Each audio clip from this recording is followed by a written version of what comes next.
concepção de irmão que... Amém. Começou a gravação agora, Deus abençoe os irmãos. Então, na minha concepção, essa conferência, ela vem fazer um resgate. Claro, entre nós pode haver muitos irmãos que já se dedicam aos evangelhos normalmente, e isso traz segurança. Mas eu quero dizer para os irmãos que, na maioria das vezes, a experiência da maioria, não de todos, é quanto mais crescido na fé ele vai ficando, se distancia dos evangelhos. Começa com os evangelhos, os irmãos novos convertidos, alguns irmãos mais velhos pedem para ele ler João, né, para conhecer o Senhor e tal, e vão. Aí esses irmãos, principalmente aqueles que se dedicam à palavra, começam a caminhar por veredas da teologia e se afastam dos evangelhos. Começam a ler as cartas de Paulo, discutir Gênesis, discutir o Pentateuco, debater o livro de Juízes e etc. e tal, e os evangelhos vão ficando. Aquele irmão que tem um devocional diário, que aprendeu que é necessário se dedicar à Bíblia todos os dias, não porque você vai pregar, ou porque você vai para um congresso, ou porque você vai falar de noite, não, porque eu e você precisamos todos os dias ler a Bíblia. Nós precisamos, tá bom? Não há vida cristã sem leitura bíblica. Ou a vida cristã sem leitura bíblica é uma vida fraca e anêmica, no mínimo. Não tem como você caminhar sem ler a Bíblia. Então, se você tem um devocional, você deve, uma vez por ano, passar pelos evangelhos. Mas eu acredito que uma das questões nessa conferência é resgatar os irmãos a importância dos evangelhos. O ataque à pessoa de Cristo, a pessoa da sua deidade, o ataque à humanidade de Jesus, você só resolve se você tiver sedimentado no seu coração os evangelhos. Os evangelhos não são organizados por acaso. Os evangelhos não estão aí para preencher os 66 livros da Bíblia. Os evangelhos não são os primeiros livros do Novo Testamento por acaso. O princípio é Cristo. Não há outro princípio, não há outro fundamento em qual estejamos postos, ou pelo menos não deveria haver. Se há outro fundamento que caminhamos, que não seja Cristo e este dos evangelhos, não o Cristo do Anderson, ou o Cristo do pastor Wilton, ou o Cristo do José Carlos, ou o Cristo do André Luiz, ou o Cristo da irmã Leandra, da irmã Silviane. Não, não é o nosso Cristo. O que fabricamos, o que produzimos, o que imaginamos, o que pensamos, o que conjecturamos, o que costuramos a nossa vontade. Não, é o Cristo dos evangelhos. Você precisa apresentar o Cristo dos evangelhos. Uma certa feita, Paulo disse: os judeus procuram sinais, os gregos sabedorias, mas nós pregamos a Cristo e este crucificado. Evangelho não é belo, bonito. Evangelho é lindo na sua essência, é salvação. Muitos irmãos querem colocar nos evangelhos, querem fazer dos evangelhos aquilo que o Caim fez no sacrifício a Deus. Querem colocar frutas, flores, enfeitar e fazer coisas que parecem boas. Fruta não parece coisa boa? Quando você imagina o sacrifício de Caim, fique pensando aí. Frutas, legumes, batata, banana, melancia, goiaba, maçã, tudo ali. Frutas e legumes. Não é bonito? É bonito, irmão. Mas não é Cristo. Não é o estabelecido pelo Senhor. E tem muitos irmãos produzindo um Cristo que é até bonito. Parece uma maçã, uma goiabinha, negocinho bonito, palatável, mas não é o Cristo crucificado. O evangelho, nesta tipologia do Caim e do Abel, o evangelho do sacrifício, o evangelho da restauração do homem, o evangelho que Cristo se colocou em nosso lugar, o inocente morre pelo culpado, é o evangelho de Caim, do Abel. É o animal com o pescoço cortado. Se você visualizar, de um lado um animal com o pescoço cortado e o sangue escorrendo, e do outro lado um altar cheio de flores, talvez você corra para esse.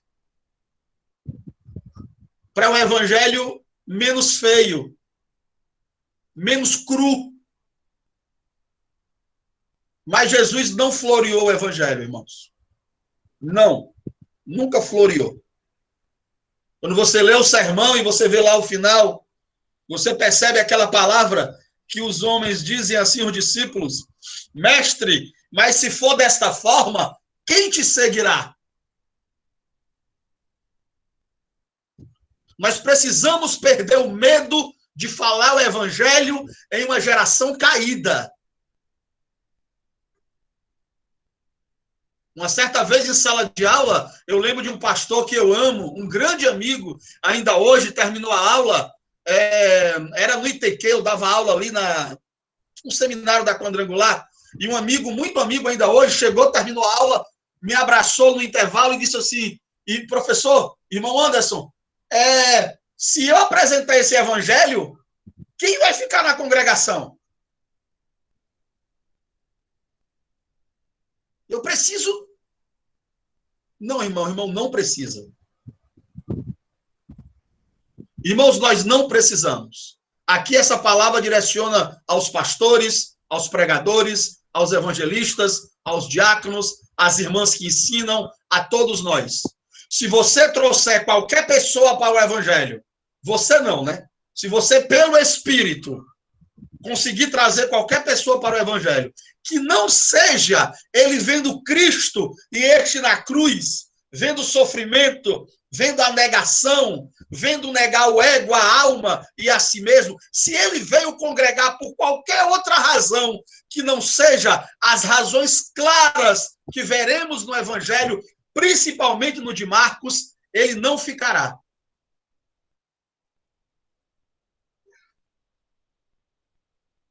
Ele vai sair.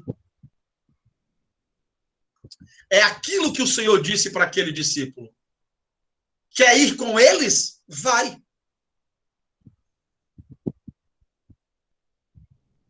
Irmãos, o Senhor não tem um evangelho de adulação. O Senhor tem um evangelho muito sério. É a sua própria vida.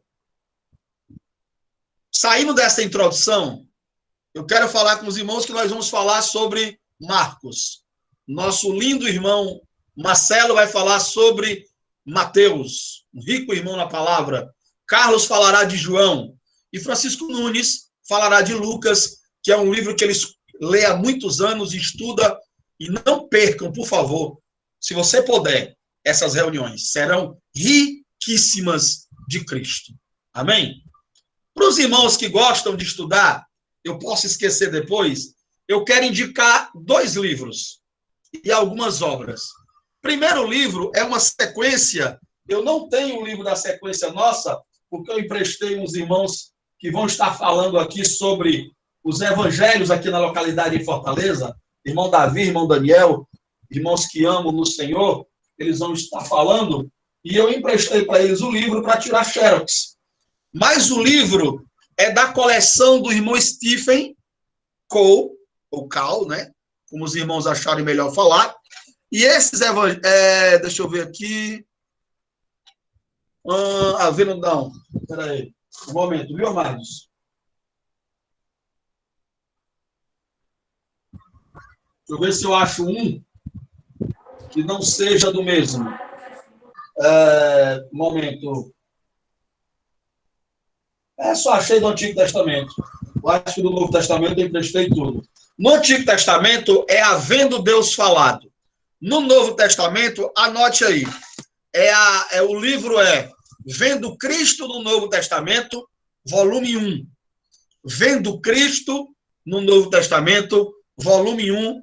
A editora é Tesouro Aberto. Vendo Cristo no Novo Testamento, volume 1. É um livrinho barato, não custa mais do que R$20, mas vai te ajudar muito a conhecer muito do que nós vamos falar nessa conferência.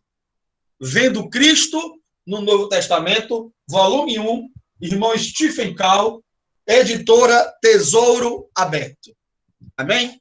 Anote, compre, se você puder. É um livro que não deve custar mais do que R$20. Vale a pena você comprar. Se puder comprar toda a coleção, compre. Se não, compre apenas esse livro. É interessante. Outro livro muito bom, que foi o irmão Davi que me emprestou, esse livro é dele. Eu li algumas partes aqui maravilhosas. É do irmão J.C. Riley, Meditações no Evangelho de Marcos. Ó, Meditações no Evangelho de Marcos, da editora Fiel. J.C. Riley. Meditações no Evangelho de Marcos. Vamos usar algumas partes desse livro. Acho muito bom esse livro. Tá bom? Esses dois livros têm várias coleções, irmãos. Tem coleção da editora Vida e etc. Mas eu estou te dando aquilo que eu conheço, já li e estou usando na conferência. Tá bom? Então, se você puder comprar da editora Fiel, vale a pena você comprar. Outra coisa, se você quer se aprofundar mais ainda no Novo Testamento, você precisa comprar um interlinear. Interlinear, aqui, irmãos, ó. Esse é hoje um dos melhores interlinear que nós temos. O que é o interlinear? É um livro onde você já tem escrito nele em português e em grego. E a tradução embaixo. Então, se você tem um problema de tentar conseguir o que é que essa palavra diria no original, como é, e etc., esse é o melhor interlinear que nós temos no Brasil hoje. Falo usando a fala de irmãos que são professores de grego. Interlinear da editora cristã, Cultura Cristã. Interlinear da editora Cultura Cristã, Paulo Sérgio Gomes e Odair Olivet. Aqui é para estudos. Se você puder comprar, compre. Os irmãos que gostam de se dedicar às escrituras, aqui tem no hebraico a palavra, ou no grego, desculpe, e embaixo, muito bom também. Se você ainda quer se aprofundar mais, você pode comprar esse manual aqui, ó, Nova Chave Linguística. Nova Chave Linguística do Novo Testamento. Muito bom essa chave linguística, tá bom? Irmão Anderson, o que é chave linguística? É um manual que vai te dar as pequenas palavras no grego que abrem alguns textos para você compreender melhor, tá bom? No primeiro momento pode parecer complicado usar, mas a mente de Cristo que há nos irmãos fará com que isso não seja problema. Fiquem tranquilos. Por último, me desculpem gastar esse tempo, mas é importante, esse livro do Enéas Torghini, que é Janelas para o Novo Testamento. Janelas para o Novo Testamento. É um livro fininho, bem interessante, que vai te abrir algumas questões históricas de cada livro do Novo Testamento. Janelas para o Novo Testamento. A editora é Ragnus. Ragnus, Janelas para o Novo Testamento. Amém, amados? São algumas indicações que eu posso esquecer no final. E eu queria que os irmãos guardassem e pudessem também estudar as Escrituras como convém a nós. Vamos lá. Abra a Bíblia, por favor, no Evangelho de Marcos. Vamos começar com a Bíblia.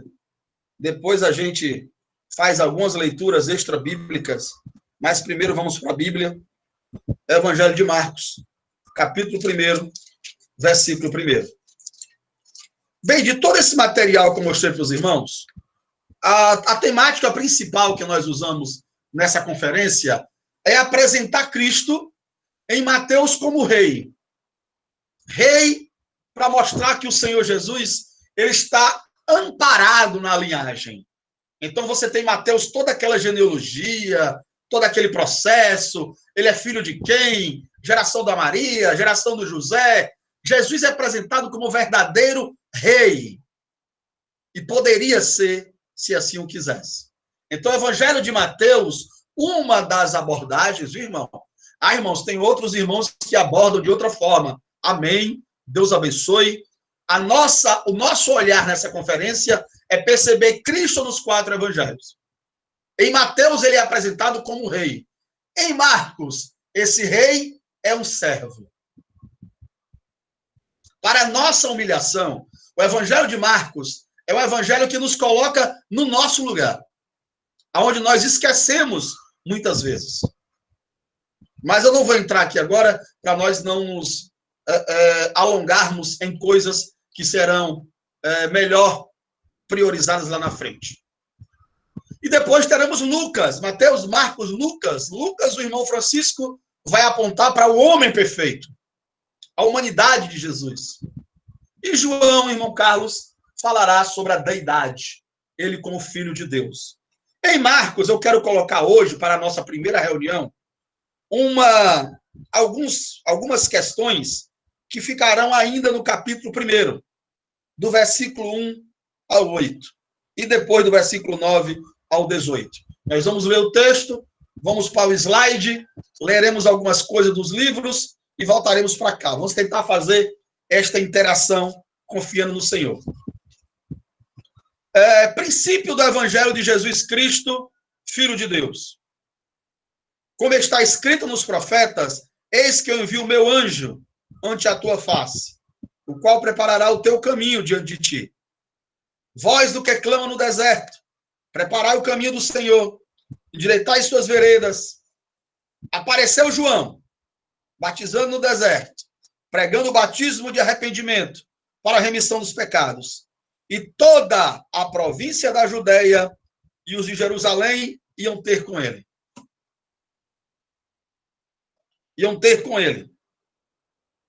E todos eram batizados por ele no Rio Jordão, confessando seus pecados. E João andava vestido de pelos de camelo e com um cinto de couro em redor de seus lombos. Comia gafanhotos e mel silvestre. E pregava dizendo: após mim vem aquele que é mais forte do que eu, do qual não sou digno de, abaixando-me, desatar a correia das suas sandálias. Eu, em verdade, tenho vos batizado com água, ele, porém, vos batizará com o Espírito Santo. Quando alguém te perguntar, irmão, por que o Evangelho de Marcos apontaria para o servo? Primeira coisa, Jesus não existe genealogia no livro de Marcos, na sua apresentação. Por quê? Porque escravo não tem genealogia, não é apresentada sua genealogia em nenhuma das culturas, né? Pela misericórdia do Senhor, sou professor de história na escola normal, e uma das coisas que você compreende, quando os escravos vinham da África para o Brasil, uma das primeiras coisas que os donos dos escravos faziam era rasgar o seu registro de nascimento e de interatividade com os seus familiares. Separavam eles, colocavam o pai numa fazenda, a mãe na outra, o filho na outra, distribuíam as famílias para que toda a genealogia fosse quebrada e esquecida. É isso que se faz com escravos, não somente africanos, mas já eram feitos antes da África fazer isso, já era feita no mundo antigo, em outras culturas. Então, uma coisa que é basilar, que é fundamental de um escravo, ele não tem passado, não tem genealogia, porque ele não precisa. Ele é escravo, ele não tem nome. Então, Jesus é apresentado como um escravo. Antes de Jesus ser apresentado, há outra questão que é colocada. Qual? O serviço do João. João Batista, para quem não sabe, ele é o último profeta do Antigo Testamento. João Batista, nós aprendemos que ele é, aqui no Ceará, eu acho que chama dobradiça. Eu não sei aonde os irmãos moram, mas aquele negócio que nós colocamos 2 ou 3 na porta, para que a porta abra e fecha. A dobradice, ou dobradiça. Não sei muito bem agora, que eu não sou carpinteiro, mas estou arriscando aqui. João Batista é essa dobradiça, ou dobradiça, ou como os irmãos falarem, entre o Antigo e o Novo Testamento. Ele é esse elo. Ele é essa ligação. Ele é o último profeta do Antigo Testamento. Para muitos irmãos, e eu concordo com eles, é neste aspecto que Jesus diz: dos homens nascidos no ventre de mulher, tirando Jesus, claro, não há outro maior do que João. Porque todos os profetas morreram falando de Jesus. Todos os profetas morreram falando daquele que viria. Todos os profetas morreram falando do homem que viria redimir a humanidade. João, irmãos, aleluia. Eu quero que o Espírito alegre o seu coração. João não somente falou, João viu. João Batista teve o prazer de não somente falar do Messias, apontar o Messias, ainda sendo um profeta do Antigo Testamento, mas João teve o prazer de dizer aquela célebre palavra que precisa alegrar o nosso coração. Eis o Cordeiro de Deus, que tira o pecado do mundo. Aleluia. Amém? Nós não estamos falando de outro homem, irmãos.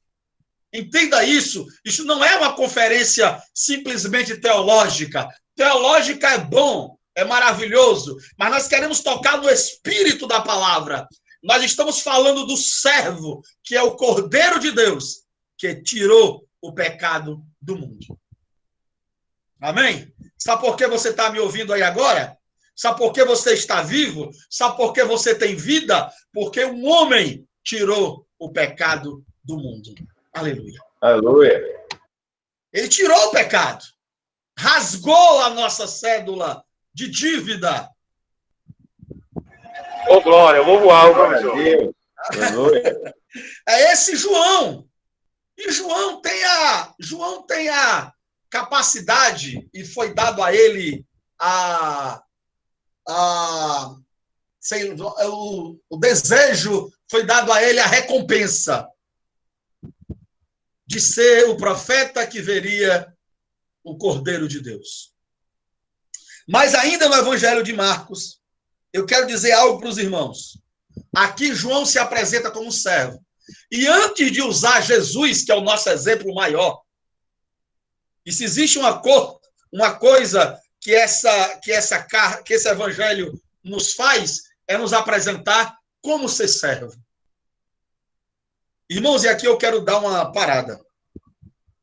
Durante muito tempo, me desculpem os irmãos, os seminários teológicos, alguns deles, toda generalização é burra, então não serei generalista também. Alguns seminários teológicos, eu lido com teologia há mais de 20 anos. Alguns seminários teológicos erraram. Não digo que propositalmente, mas erraram. Erraram em que sentido, irmão Anderson? O que é que o senhor está dizendo? Erraram em não ensinar aos seus alunos, digamos assim, que fazer um curso teológico, aprender mais sobre a Bíblia, porque curso teológico é aprender mais sobre a Bíblia. Se não for isso que você está aprendendo, corra desse curso teológico. Corra. Porque se o curso teológico que você está fazendo, ele não está te levando para conhecer mais a Bíblia e para amar mais Jesus, corra, tranque a sua matrícula e fuja, enquanto é tempo. Todo curso teológico, seminário, faculdade, seja qual for, ela precisa te levar para a Bíblia. Ela precisa gerar em você amor pela Bíblia, amor pelo Senhor. Se você está fazendo teologia e o seu amor pelo Senhor e pela Bíblia não aumentou, tranca a matrícula e vai embora. Procura outro lugar para estudar. Porque não serve esse curso teológico. Não vai te agregar em nada. Esse horror de livro aqui só tem valor se apontar para Cristo. Se não apontar, joga na fogueira e toca fogo. Que não serve de nada. Então, aonde pecaram alguns cursos teológicos? Pecaram em ensinar para os irmãos, em não ensinar para os irmãos, que eles se formam para ser servos, não para serem servidos, não para a comida vir na mesa deles, não para as pessoas engraxar o sapato deles, não para as pessoas abrir um círculo e ele passar e o povo batendo palma. Eis o teólogo, eis o pastor, eis o irmão de Deus. Palmas para ele, se formou. Que maravilha! Isto é um homenzão. Não foi para isso que teologia foi feita. Não é essa a teologia de Tertuliano. Não foi essa a teologia de Agostinho. Não foi essa a teologia da Bíblia, dos apóstolos, dos pais da igreja, dos patriarcas. Nunca foi essa a teologia bíblica. A teologia bíblica, ela me ensina a servir os meus irmãos. Seja ele o irmão que está na portaria, ou seja ele o pastor do púlpito. Eu preciso aprender a servir os meus irmãos. É isso.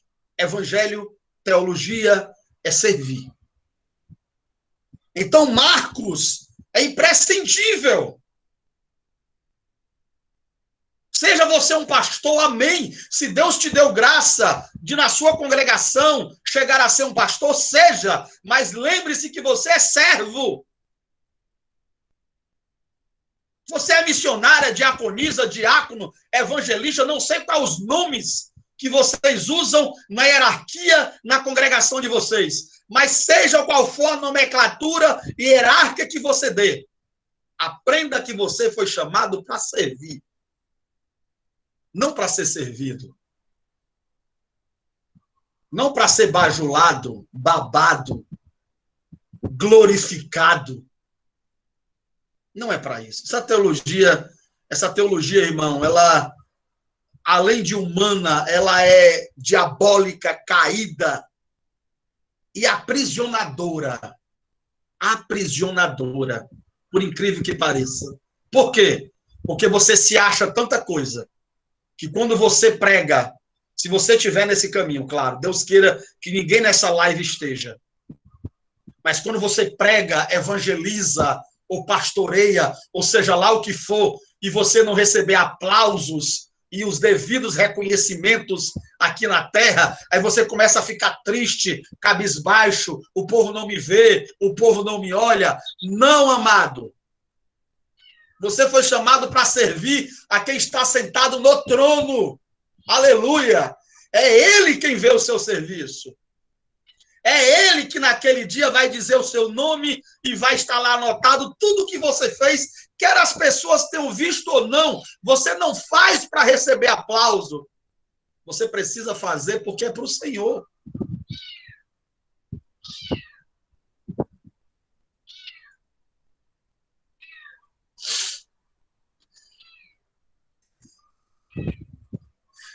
Eu fico triste com o evangelho, irmãos, de algumas pessoas. É triste ver o caminho que a igreja do Senhor tem tomado, muitas vezes. Um evangelho antropocêntrico, o homem no centro. Espero que os irmãos, o Espírito Santo, acordem os irmãos. Não permita que os irmãos tomem esse caminho.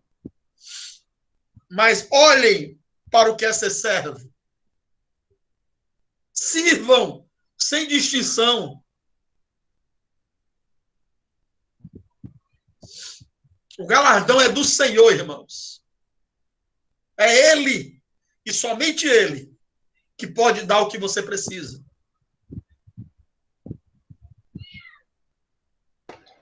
Amém, amém. Amém. Sigamos. Que nós sejamos, pelo menos, um grupo que se esforça para aparecer com o Senhor. João, irmãos, é apresentado como modelo de servo. João é, digamos assim, ele estaria no topo das paradas de sucesso. Seria o maior pregador da sua região. Seria o homem mais conhecido naquele momento. Todos. João talvez estivesse em todos os outdoors do bairro que você mora. Em todas as vinhetas de programas evangélicos estaria lá o nome de João. E todos se dirigiam a ele. Todos se dirigiam a João. Mas João disse, irmãos, e toda a província da Judéia e de Jerusalém iam ter com ele, e todos eram batizados por ele. Todos. E João andava simples. Comida simples. Veste simples. Não se misturou.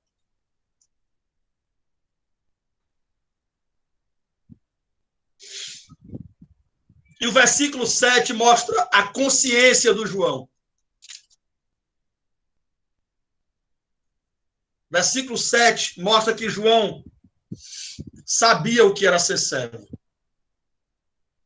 João diz: após mim vem aquele que é mais forte do que eu, do qual não sou digno de, abaixando-me, desatar a correia das suas sandálias. Irmãos, que o Senhor repreenda toda a soberba da nossa vida, toda a presunção. Toda vez que você olhou para algum irmão ou irmã e se achou melhor ou maior do que ele ou do que ela. Que o Senhor repreenda toda cumplicidade com o pecado. Amém. Que nós tenhamos a plena, irmãos. Eu vou bater nessa tecla, me desculpem, mas a essência desse livro é ser servo. Que nós tenhamos a plena convicção que João tinha de que é apenas uma voz. Mas isso não é poético. Não é da boca para fora. Ah, irmão, sou apenas um servo. Quantos irmãos diz isso, mas no coração há uma soberba miserável, patente no rosto. Que essa frase, ah, irmão, eu sou apenas um servo, ela seja dita pelo nosso espírito, em vida, em realidade, não seja uma frase hipócrita, caída, presunçosa e apenas buscando elogio. Mas que aprendamos com João. Amém. O irmão Walter trouxe a frase. Irmãos, eu vou ler aqui, me perdoem. Eu vou ler essa frase que o nosso irmão Walter colocou, porque ela estava no coração e eu não falei. Então eu vou ler aqui essa frase. A propósito, foi João quem disse: é necessário que ele cresça e eu diminua. Estava no coração, não falei, então se o Senhor botou para digitar aí, ela tinha que ser dita. É necessário que ele cresça. Irmãos, nós não fomos chamados para ser grandes. Nós não fomos chamados para desejar ser grande. Mas eu oro para que a minha boca e a sua boca, a partir de mim, isso tem que ser vida em mim. Quando ela disser sou apenas um servo, isso seja em realidade, isso seja em verdade, isso seja pelo Espírito, assim como foi pelo João. E que nós não tenhamos soberbas por nada que o Senhor tenha nos dado. Antes de entrarmos lá, vou guardar aqui a minha Bíblia e nós vamos aqui para um grupo de slides. O tempo corre e eu vou cumprir o horário que os irmãos precisam almoçar e a próxima reunião é 1h30. Então, quero ser criterioso com o horário. Se algum irmão não estiver vendo o slide, por favor, depois me diz, irmão, não estou vendo, tá bom? O slide está aí. Nós vamos caminhar um pouco no slide agora e depois voltaremos para a leitura bíblica ou alguma leitura de algum livro, né? Que nós possamos estar usando. Eu vou usar o do Charles Hayre, que foi o nosso irmão Davi, meu amado irmão, que me emprestou. Primeira frase. Princípio do Evangelho de Jesus Cristo, Filho de Deus, está lá. Irmãos, eu não sei se os irmãos têm compreensão, me desculpem não ter falado sobre isso.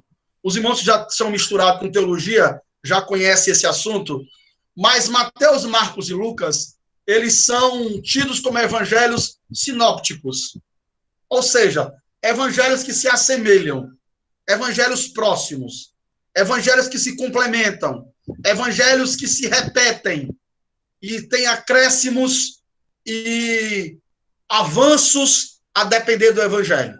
Então, teologicamente falando, Mateus, Marcos e Lucas é um grupo de evangelhos chamado evangelhos sinópticos, tá bom? Mateus, Marcos e Lucas. Juntando isso aí, como nós já falamos no início, Mateus é aos judeus, é um evangelho escrito aos judeus, e Mateus é escrito aos judeus para mostrar que Jesus é o Messias. Os irmãos vão aprender muito mais disso com o nosso irmão Marcelo. Não vou gastar tempo aqui com isso. Marcos é escrito aos romanos, para mostrar que ele é o filho do homem, é o servo. Lucas, aqui está invertido, viu, irmãos?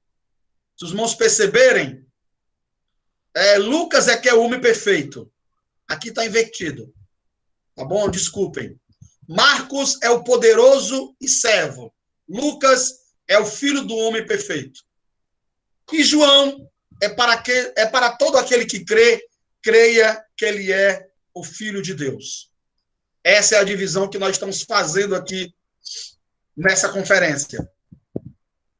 O Evangelho de Marcos é escrito lá no ano 60 aos romanos. Uma coisa importante de se lembrar é que para a maioria dos teólogos, o Evangelho de Marcos é o evangelho base dos demais. É o mais importante. Para muitos, o Lucas, os irmãos sabem, escreveu depois, né? Lucas vai dizer que escreveu o seu evangelho fazendo pesquisas, analisando o que já estava escrito. Lucas usou muito o Evangelho de Marcos. O Evangelho de Marcos é um evangelho primordial, importante de ser entendido para que você avance nos demais. O Evangelho de Marcos ele é base para muitos escritos dos demais evangelhos.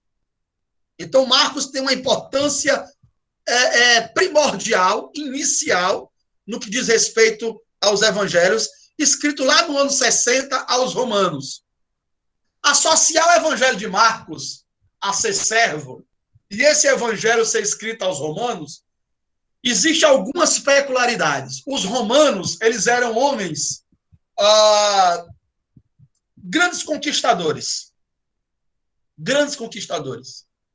Os romanos, eles priorizavam muito a força física. E os romanos tinham uma hierarquia muito arrumada.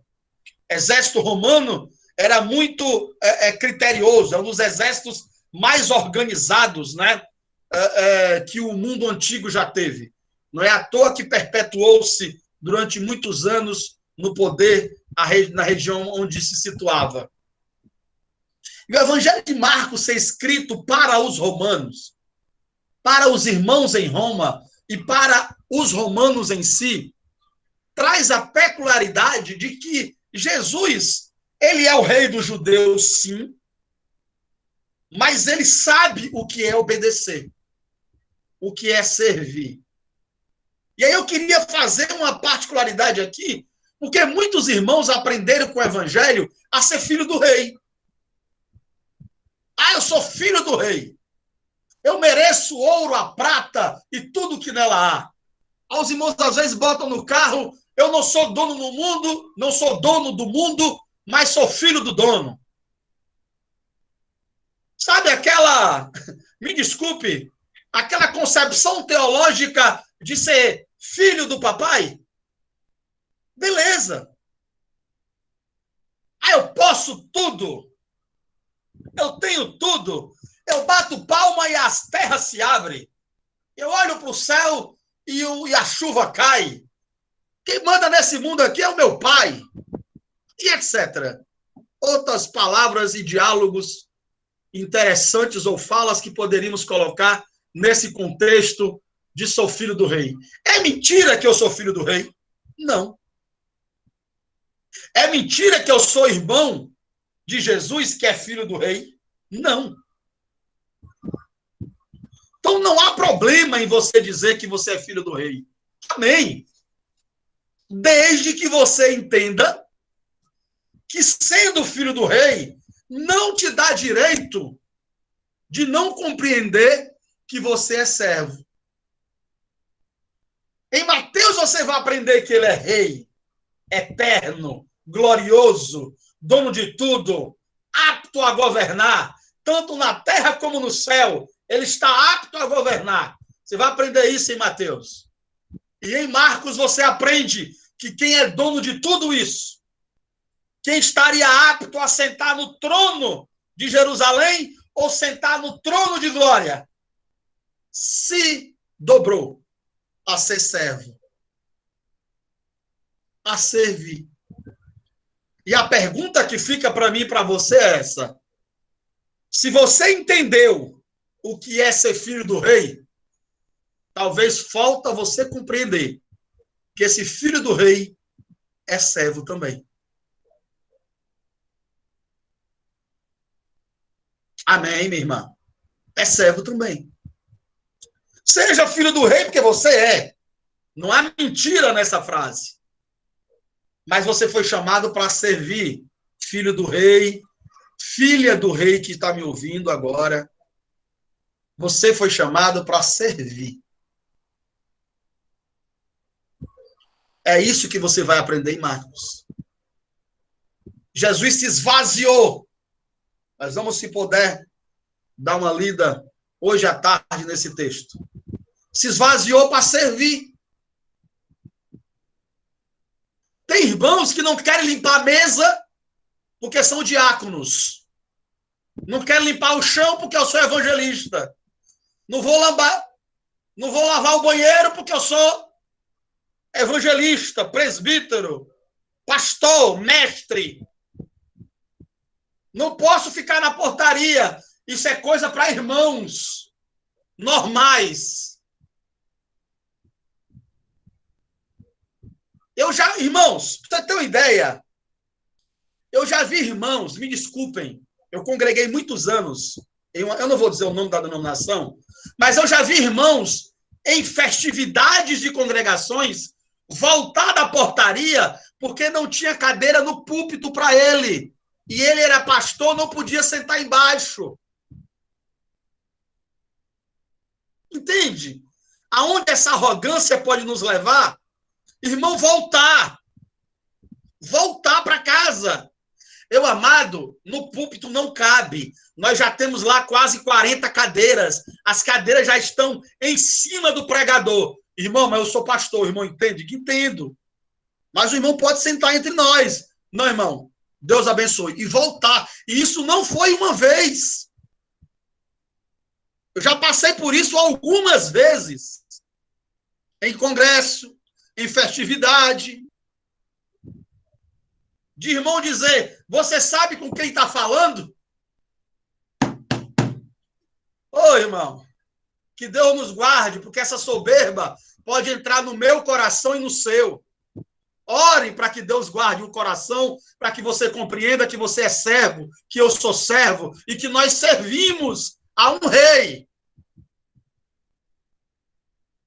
Não ache que isso é testemunho dos outros. Traga essa palavra para você e diga, Deus, guarde o meu coração para não chegar numa miséria dessa, de não entrar em uma congregação porque a minha cadeira ou o meu lugar não está lá.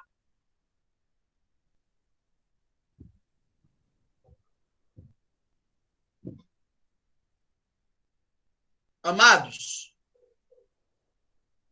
nós temos que compreender que como filho dos reis, como filho do rei, por causa de Jesus, não é por sua causa. Você só pode dizer que é filha do rei porque você está em Cristo. E ele é filho do rei. Por causa disso, você também é. Baixe a sua cabeça a começar daí.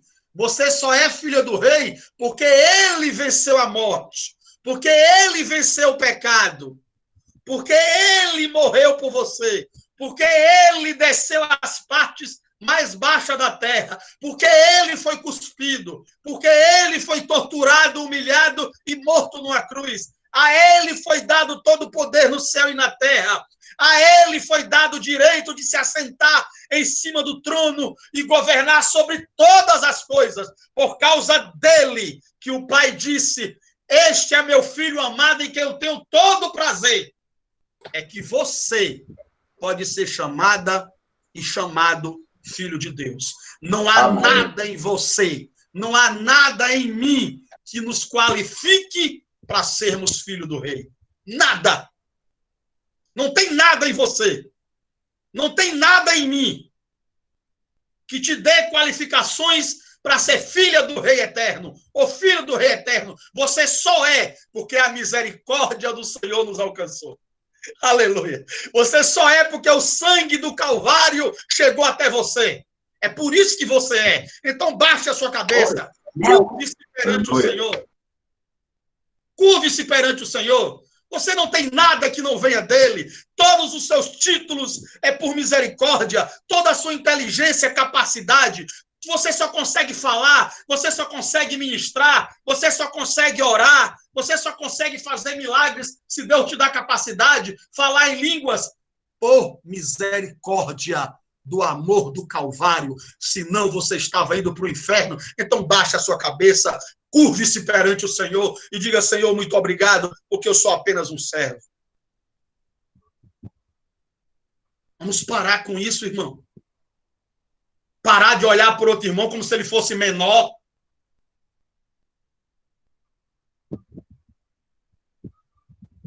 Porque por ele e para ele são todas as coisas. Amém? Nós estamos no mesmo nível de João.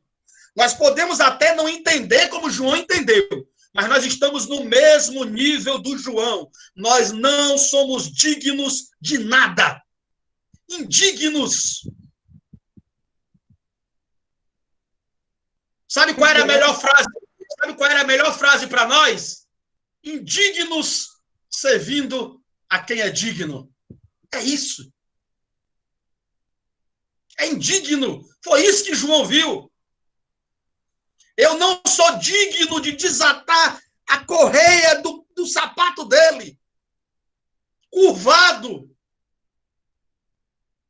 Você e eu não somos dignos de ministrar sua palavra, de falar seu nome santo, de subir em púlpitos, de orar em nome de Jesus, de cantar. Nós não somos dignos, mas ele nos deu essa dignidade. Aleluia! Ele te tirou lá do lamaçal do pecado, lá da favela do pecado, te trouxe para a casa do Senhor, te sentou como príncipe.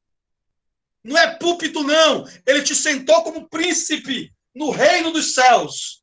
E agora ele te deu o que o mundo não pode te dar: dignidade. Você é digno. Você pode não ter o ensino médio, não ter faculdade, não saber falar direito, não fazer curso de teologia, não entender grego, não saber de hebraico, não sabe de nada, mas você é digno. Sabe por quê? Porque você abraçou Jesus e a obra na cruz. Você é digno, irmão. É digno. Foi o Senhor quem te deu essa dignidade. Mas não permita que essa dignidade se transforme em soberba da vida. Faça você humilhar seus irmãos. Faça você ser maior do que os irmãos.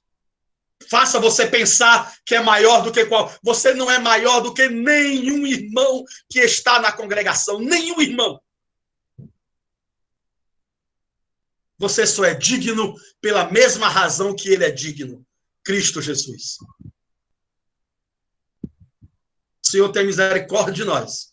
Porque se nós não entendermos o evangelho de Jesus em Marcos, nós seremos arrogantes, prepotentes e presunçosos, e o pior, ainda achando que estamos servindo ao Senhor. O pior é isso. Ainda achando que servimos ao Senhor. Amém.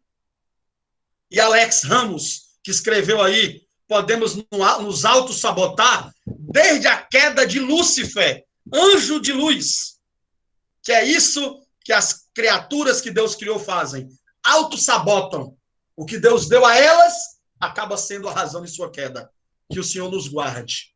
Se o Senhor te deu dom, irmão, capacidade, se o Espírito Santo dividiu os seus dons com você, você ora e Deus cura, você fala e as pessoas se convertem, você tem a palavra da sabedoria, você tem a palavra do conhecimento, discernimento de espírito, você é um presbítero, você é um pastor, é um evangelista no que diz respeito à arrumação da sua congregação, seja lá o que você for, entenda somente que isso é ser digno por causa do Senhor.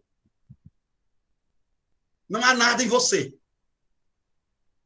Porque quando isso penetrar o seu coração, aí eu quero lembrar aqui as palavras de um irmão que eu considero muito o que ele diz, chamado Romeu Bornelli.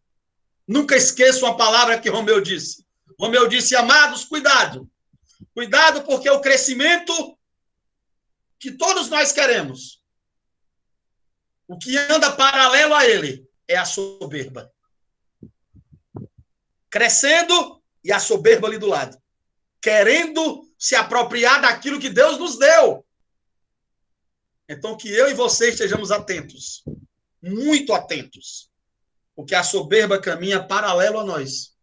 E nós sabemos que Deus resiste ao soberbo. Resiste ao soberbo. Mas dá graça a você se permanecer em humildade. Amém?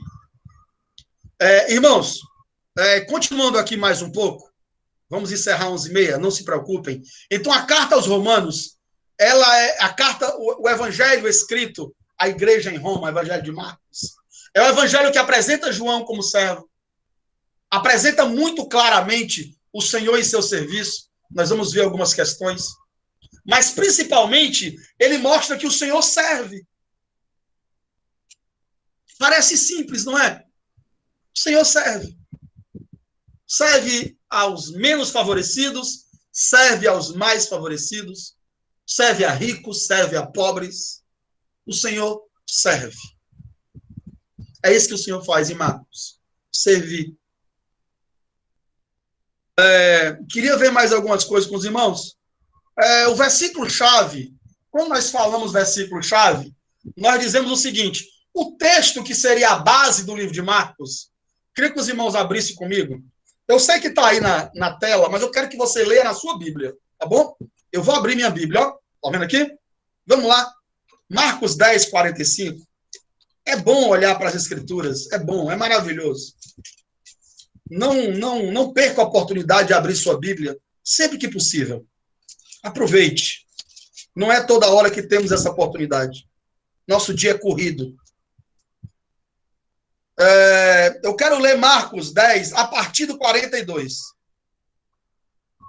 Mas Jesus, chamando-os a si, disse-lhes, sabeis que o que julgam ser príncipe dos gentios, deles se assenhoriam, e os seus grandes usam de autoridade sobre eles. Mas entre vós não será assim. Nós vamos, irmãos, mais na frente tocar nesse capítulo aqui, nesse versículo. Mas aqui são os dois filhos de Zebedeu. Chegam para Jesus, diretamente ou mediante a mãe, e pedem um para sentar à direita e o outro para sentar à esquerda. E Jesus percebe ali alguma coisa errada. Sabe? Um desejo de governo errado. Um desejo de governar que não deve estar sobre os ombros de algumas pessoas. É diferente daquele versículo, se alguém almeja o episcopado, excelente coisa almeja. Porque aquele versículo está incluso, se alguém almeja servir. Aqui não. Aqui o que Jesus percebe é que há uma guerra de ego. Quem vai sentar lá primeiro?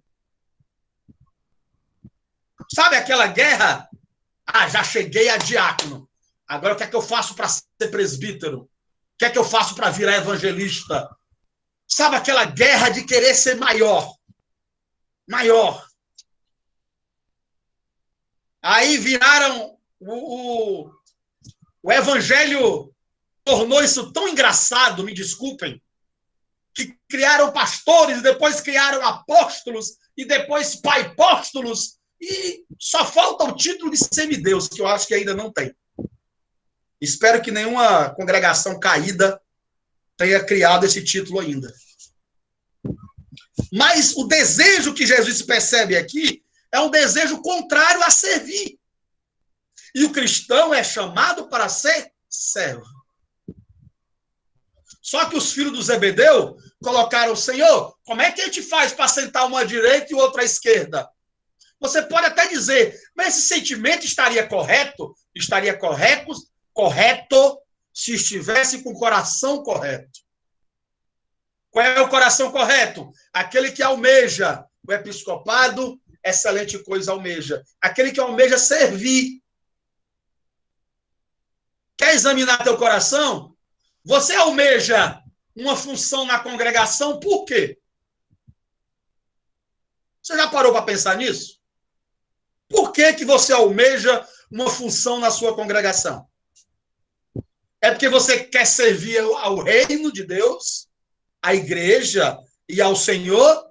Ou porque você quer deixar de ser irmão e virar diácono, ou presbítero, ou apóstolo, ou seja lá que nome você dá?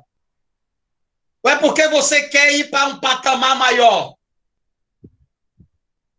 O que é que motiva você a querer uma função, um cargo, entre aspas, que é o nome que dão nas congregações? O que é que almeja você a querer um cargo na congregação? Examine seu coração. O que é que motiva você a querer um cargo? É porque você quer servir aos santos? Ou porque você quer agora, já sofri muito, agora eu quero ser servido? Exatamente, irmã Maria. O que precisamos é de motivação correta, um espírito correto. Então Jesus percebe que o coração entre eles não está correto. E olha o conselho de Jesus para mim e para você. Mas entre vós não será assim. Antes, qualquer que entre vós quiser ser grande, seja servo. Aqui é uma pegadinha, viu, irmão? Espiritual. Me permita a análise pobre desse irmão. Por que é uma pegadinha espiritual? Porque o versículo não está dizendo para mim almejar ser servo para querer ser grande. É uma pegadinha. Então já sei. O segredo de ser grande é ser servo. Então eu quero ser servo para poder ser grande. O versículo não está dizendo isso. Não é assim, não. Eu vou servir porque um dia eu quero ser grande. O coração continua errado. Quem sabe se eu servir muito, Deus me faz grande. O coração continua errado. O que Jesus está ensinando, e Jesus não ensina nada errado, eu espero que você diga amém, porque eu não estou lendo, eu estou lendo a Bíblia, não é conselho meu. Aqui não é posição humana. É o que a Bíblia diz. Jesus disse: mas entre vós não será assim. Antes, qualquer que entre vós quiser ser grande, seja servo. Irmãos, eu quero dizer principalmente, se tiver irmãos aqui novos convertidos, principalmente para vocês que por acaso não se envolveram ainda, me perdoe, com muita enrolação que o falso evangelho tem produzido. Principalmente para vocês. Sirvam. Vivam a vida cristã. Não olhem para púlpitos, para cargos, para carteirinhas, para carteiradas, para gravatas. Tirem os seus olhos disso. Olhem para a cruz. Sirvam. Sirvam o irmão mais necessitado e o irmão menos necessitado. Sirvam. Se o Senhor quiser alguma coisa com você, Ele vai querer, irmãos. Não se preocupe.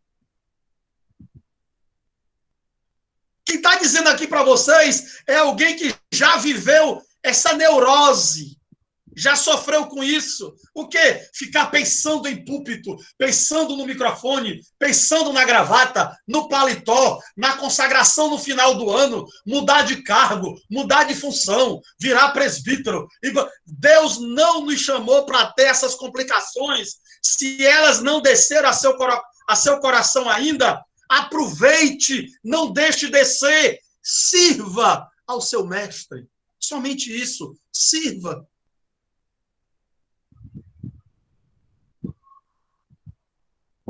Não tenha como meta de vida púlpito, gravata, consagrações e etc. Não, não é a meta de vida cristã. A meta de vida é servir.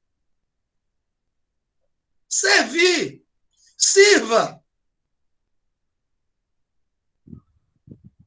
Eliseu estava lá na 12ª ou 13ª manada de bois, servindo, trabalhando, pastoreando, cuidando, vivendo a vida normal. E tinha um bocado de teólogo, nada contra a teologia, mas tinha um bocado de gente na escola de profeta, aprendendo a ser profeta. E o Espírito Santo foi buscar Eliseu. Por quê? Deus é contra a teologia? Não. Deus é contra aqueles homens que estavam na escola dos profetas? Não, porque foi Deus que instituiu aquela escola. E por que Deus vai buscar Eliseu? Porque Deus quer pessoas que apenas sirvam. Não estão preocupadas com cargos, com bajulações, com dinheiro, com etc. Eles servem de coração. Agora, meu amado, tenha certeza, sirva, porque se Deus que tiver algo com você, Ele vai te tirar lá da 12ª manada de bois. Não se preocupe, Ele vai. Ele vai. Ele vai dizer, José Carlos, Valdir, Everaldo, André Luiz, Carlos, Luiz Marcelo, Juarez. Ele vai, se ele tiver algo para fazer através de você, ele vai fazer. Mas lembre-se, antes de Deus fazer algo através de você, o Evangelho de Marcos nos explica, Deus tem algo para fazer em você.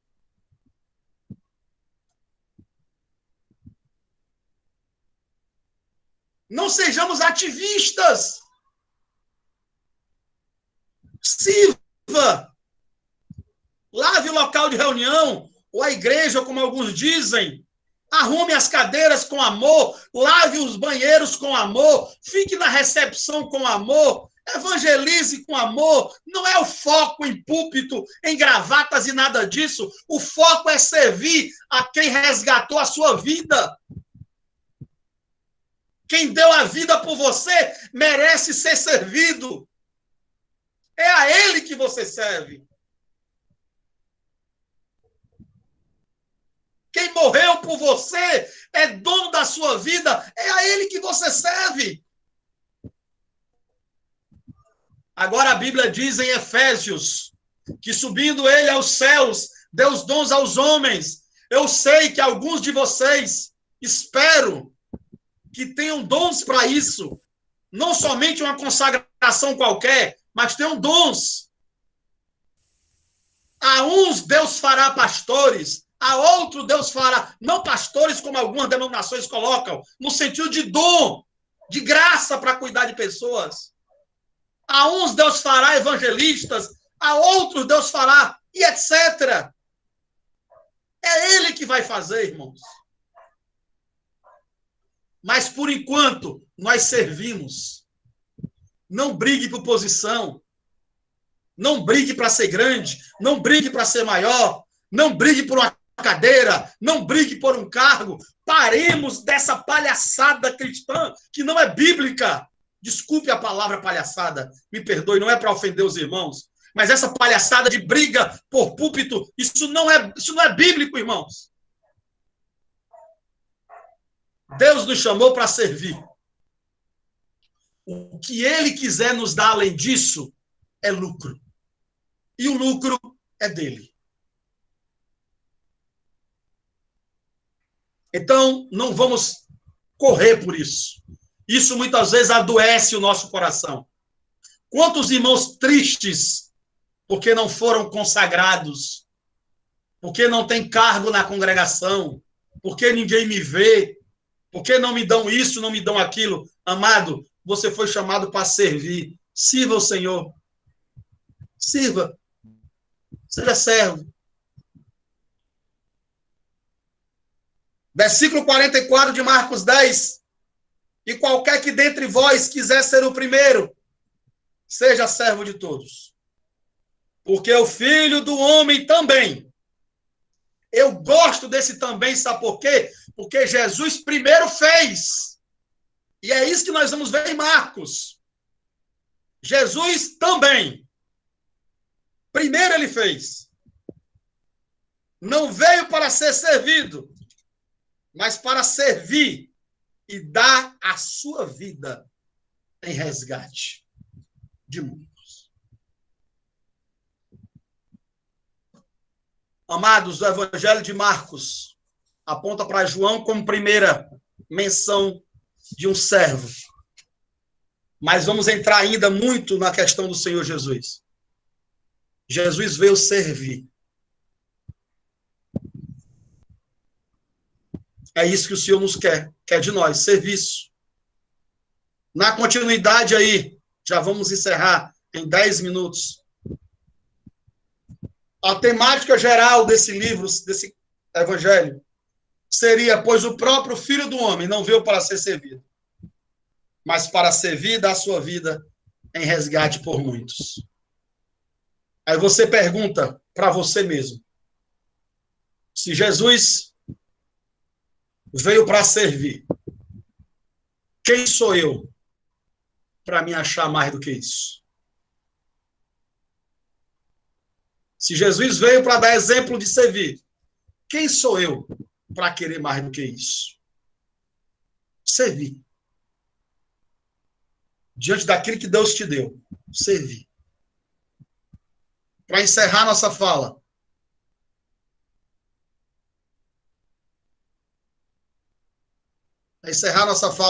hoje pela manhã.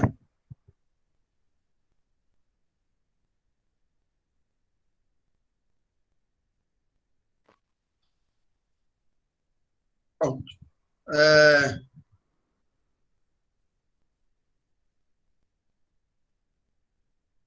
As outras partes, nós vamos falar depois. Pronto. Aqui.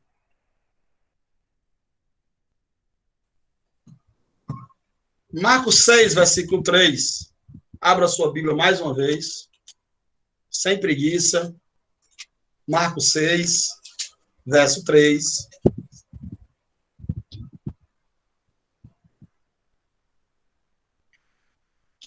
Não é este o carpinteiro, filho de Maria, irmão de Tiago e de José, e de Judas e de Simão? Não estão aqui conosco suas irmãs? E escandalizavam-se nele. O que esse versículo tem a ver com a nossa fala de hoje, pela manhã? Evangelho de Marcos, desculpe, apresenta Jesus como carpinteiro, aquele que serve. Jesus passou muito tempo apenas servindo como carpinteiro. no seu dia a dia, na sua vida, no seu viver comum. Até o dia que o Pai o chamou para o ministério e para a obra. E eu quero encerrar aqui essa manhã dizendo o seguinte: irmão, o que é servir ao Senhor? Servir ao Senhor, em primeira instância, é viver o dia a dia como Jesus viveu. Ser cristão no trabalho, ser um marido de uma só esposa, um pai, um vizinho, um funcionário que dá testemunho, no ônibus, na rua, no trabalho, aonde você estiver, você está servindo ao Senhor com a sua vida. Tem irmãos que às vezes dizem, no final do ano, esse ano não fiz nada para o Senhor, não fui no presídio, não fui no hospital. Amados, nós aprendemos muita coisa errada. O fato de você não ter ido no presídio, no hospital, não quer dizer que você não serviu ao Senhor. Você não fez este serviço de ir no hospital, de ir no slide, de ir lá no presídio e etc. Mas se você vive a sua vida cristã, procurando ser um homem correto, um marido não espancador da esposa, um pai dedicado, um funcionário coerente com a empresa, um patrão que não maltrata os seus funcionários, um motorista que não fala palavrão na rua, se os seus olhos não têm visto pornografia, se você não está em roda de piadas indecentes, se os vizinhos dão testemunho que a sua casa e você é cristão, eu quero dizer a você que você já está servindo ao Senhor, se você não sabe. Agora, neste serviço ao Senhor, com a sua vida, com o seu testemunho, com o seu dia a dia, no seu trabalho, na sua casa, sendo avó, sendo avô, sendo pai, sendo mãe, cuidando dos seus filhos como Jesus mandou que cuidasse. Você já está servindo ao Senhor. É isso que você tem que ser. Um servo do Senhor. Assim como Jesus foi o carpinteiro. Você precisa ser pai, funcionário, patrão, marido, esposa, mulher, filho obediente, transeunte obediente, obedecer às leis de trânsito, não ter pornografia nos seus olhos, palavra torpe na sua boca, não se deter na roda dos escarnecedores, não ir para o caminho dos pecadores, não dar seu ouvido aos ímpios. Você já está servindo ao Senhor. Agora, se nesse servir ao Senhor, o Senhor quiser que você faça algo mais, aí ele vai te chamar. Se acalme. Ele vai te chamar para ressuscitar mortos, para ganhar pessoas, para ser pastor, diácono, evangelista, presbítero e etc. Ele vai te chamar. Descanse o seu coração. Descanse. Sirva o Senhor. Viva a vida de cada dia. Sirva no dia a dia. No momento certo, quem tem mais interesse que você sirva a ele é o dono da obra. No momento certo, ele vai dizer: Carlos Rosa, José Carlos, Valdir, Everaldo Souza, Ivonaldo, por favor, agora eu quero vocês somente para esse serviço. E você estará lá na manada de bois e vai dizer: eis-me aqui, Senhor. Ou você vai estar como Gideão, escondido, trabalhando. Gideão estava trabalhando, Eliseu estava trabalhando, Pedro estava pescando, trabalhando, os irmãos de Pedro trabalhando, todo mundo trabalhando, vivendo a vida normal. Mas Deus um dia chamou: não corra, não brigue, não lute. Se o Senhor quer que você sirva em outra coisa, ele vai te chamar. Acalme, descanse. Descanse em Cristo. No momento certo, o Senhor vai dizer: é a hora, te separei para isso. E ele te separará. Por enquanto, seja feliz, alegre, exulte, cante. Você ia para o inferno e ele te trouxe para a casa de Deus. E você tem toda a liberdade de falar de Jesus, de evangelizar, de trazer o Senhor, de servir a Ele. Você tem liberdade. Não deixe entrar no seu coração lutas e guerras que não são suas, que não lhe pertencem. Não sofra por aquilo que nem Deus te chamou para sofrer. Já é suficiente sofrer pelo que Ele te chamou. Amém? E Ele te chamou para ser servo, para ser carpinteiro, para ser cozinheiro, para ser pedreiro, para ser motorista, para ser professor.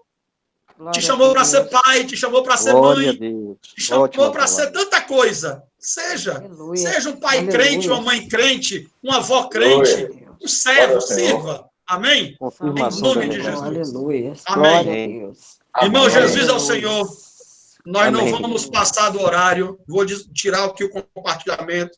Espero que o Senhor tenha falado com irmãos como falou comigo. A palavra é primeiro para mim. Amém? A palavra é primeiro para mim. Nós tivemos quase 70 pessoas na live, um grande número. 1h30 nós estaremos aqui. Essa ministração e as outras vão ficar gravadas no final da conferência. A gente vai passar aí para os irmãos poderem passar para quem não assistiu, tá bom? No final nós vamos estar colocando ela.